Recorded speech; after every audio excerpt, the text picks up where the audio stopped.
Eno, सोडा किंवा दही न वापरता आपण आज उपवासाचे एकदम छान पांढरे शुभ्र जाळीदार असे डोसे करणार आहोत.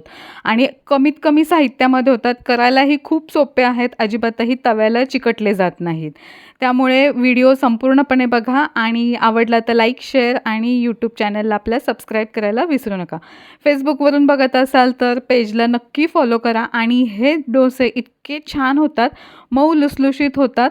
आणि याचबरोबर ही बटाट्याची भाजीसुद्धा कशी करायची ते सुद्धा या व्हिडिओमध्ये सांगितलेलं आहे. चला तर मग खूप वेळ न घालवता आपण व्हिडिओला सुरुवात करूया.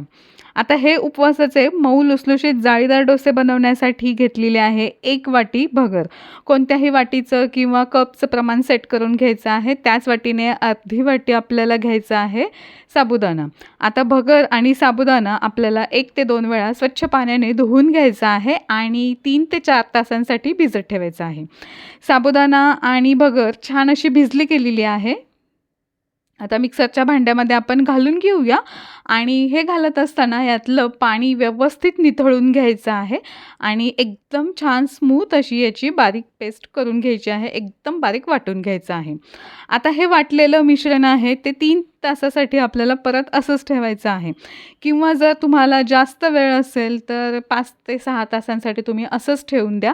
त्यानंतर मग आपण बटाट्याची भाजी कशी करायची ते पाहूया. कढई तापत ठेवली आहे, त्यामध्ये शेंगदाणा तेल 1 चमचा घालून घेतलं आहे. आवडीनुसार मिरचीचे तुकडे घालून घ्या किंवा मी अशी वाटून घेतलेली आहे मिरची. चांगली परतून घ्यायची आहे आणि यामध्ये 2 उकडलेले बटाटे साल काढून बारीक फोडी करून घातलेले आहे. आता यामध्ये चवीनुसार मीठ घालायचं आहे. यावरती 2 मिनिट झाकण ठेवायचं आहे आणि नंतर आपल्याला यामध्ये अर्धा चमचा लिंबाचा रस आणि 1 चमचा शेंगदाण्याचं कूट घालायचं आहे. सगळं छान असं एकत्र परतून घ्यायचं आहे. आपली मस्त ही बटाट्याची भाजी तयार झाली उपवासाची. आता डोसे कसे करायचे ते पाहूया. 4 तास झालेले आहे. पीठ चांगलं असं फर्मेंट झालेलं आहे. इथे तुम्ही पाहू शकता की अशा पद्धतीने. आता यामध्ये आपल्याला एक्स्ट्राचं पाणी घालायची गरज नाही आहे, एवढं कन्सिस्टन्सी बरी आहे. त्यानंतर यामध्ये चवीनुसार मीठ घालायचं आहे आणि हलक्या हाताने आपल्याला हे एकत्र करून घ्यायचं आहे. सुरुवातीला मी हा बिडाचा तवा ठेवलेला आहे. तुमच्याकडे नॉनस्टिकचा पॅन असेल तर तो सुद्धा तुम्ही ठेवू शकता. आता यावरती आपल्याला पहिल्यांदा तेल लावून घ्यायचं आहे, पाणी शिंपडायचं. त्यानंतर तव्याचं टेम्परेचर नॉर्मल करून घ्यायचं आहे. त्यानंतर थोडा अजून तवा तापला की मग यावरती हे बॅटर घालून घ्यायचं आहे. बॅटर घातलं की लगेचच सगळीकडे छान असं पसरवून घ्यायचं. त्यानंतर 2 मिनिट आपल्याला मध्यम आचेवरती हे असंच ठेवायचं आहे. त्यानंतर एक साईड अशी सुकली गेली की तेल लावून घ्यायचं आणि तेल लावल्यानंतर हे बघा अशा पद्धतीने दुसऱ्या बाजूने आपण भाजून घेऊया. अगदी सहज सुटला जातो तव्यापासून. फक्त एक लक्षात ठेवायचं आहे, बॅटर खूप जास्त पातळ ठेवायचं नाही आहे. आपण जेव्हा वाटून घेत असतो सुरुवातीला त्यावेळेस यामध्ये खूप जास्त पाणी घालायचं नाही आहे, म्हणजे नंतर हे बॅटर हळूहळू कधी पातळ पण होऊ शकतं. तर अशा पद्धतीने आपल्याला खूप जास्त पाणी न घालता हे बॅटर करायचं आहे. याची कन्सिस्टन्सी अशा पद्धतीची ठेवायची आहे. प्रत्येक वेळी डोसा घालत असताना हे बॅटर हलवून घ्यायचं आहे आणि मगच घालायचं आहे.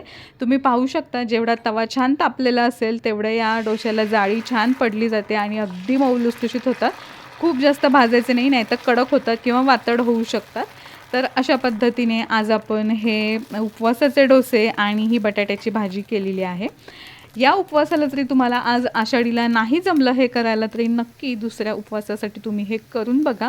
खूप छान होतात आणि अजिबातही यापासून म्हणजे भगर असते त्यामुळे अगदी पचायला हलकी असते. कोणताही ॲसिडिटीचा त्रास होत नाही किंवा काही नाही. खूप मस्त अशी बटाट्याची भाजी आणि डोसे नक्की करून बघा. व्हिडिओ आवडला तर लाईक, शेअर आणि सबस्क्राईब करायला विसरू नका. अशाच मस्त नवनवीन रेसिपी घेऊन पुन्हा भेटूया. तोपर्यंत